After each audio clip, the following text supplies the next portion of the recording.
When we got married, I truly believed I was the luckiest man alive. She was beautiful, intelligent, and had a way of making me feel like I was the only person who mattered in the world. In those early years, we dreamed together about a big house, a successful business, and a comfortable life. I worked day and night to make those dreams come true.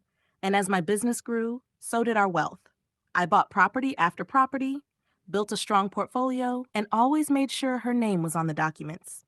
It wasn't just love, it was trust. And I believed that putting everything in both our names was a symbol of our unbreakable bond. What I didn't know was that, for 8 long years, she had been living a double life. While I was breaking my back to provide for us, she was giving her affection, her time, and her loyalty to another man. She played her role perfectly, coming home with a smile, asking about my day, cooking dinner, and making me believe everything was normal. There were no obvious signs, no suspicious behavior that set off alarms. She was too careful, too experienced in hiding the truth. It wasn't until one ordinary afternoon that the curtain finally fell. I came home early, tired from work, and found her phone lying on the dining table. I never went through her things, but that day, something inside me urged me to pick it up. Her phone wasn't locked, and when I opened her messages, my world collapsed. There were thousands of texts, romantic ones, intimate ones, messages that spoke of stolen weekends and whispered promises. The dates went back years, far longer than I could stomach reading. There were hotel bookings in cities I thought she'd visited with her friends, expensive gifts I never saw, and photographs that made my stomach turn.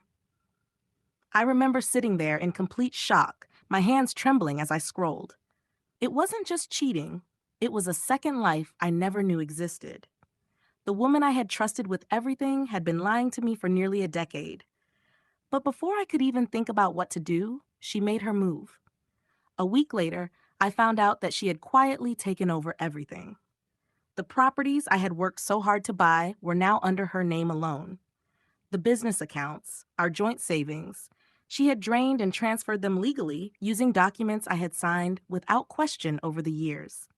She had been planning this for a long time, laying the groundwork while I was too blind in love to see it. When I confronted her, she didn't cry or try to deny it. She didn't even look guilty. She just stood there with a cold, almost smug expression and said, "You'll survive, I'm done." And then she walked away, leaving me standing in the home I no longer owned, surrounded by the emptiness she had left behind. I lost not just my wealth, but the life I thought I had built. Friends who had admired our marriage now looked at me with pity, and I was left wondering how I could have been so blind. I realized then that betrayal isn't always sudden. It can live silently in your life for years, smiling at you every morning, kissing you goodnight, while slowly bleeding you dry. And when it finally reveals itself,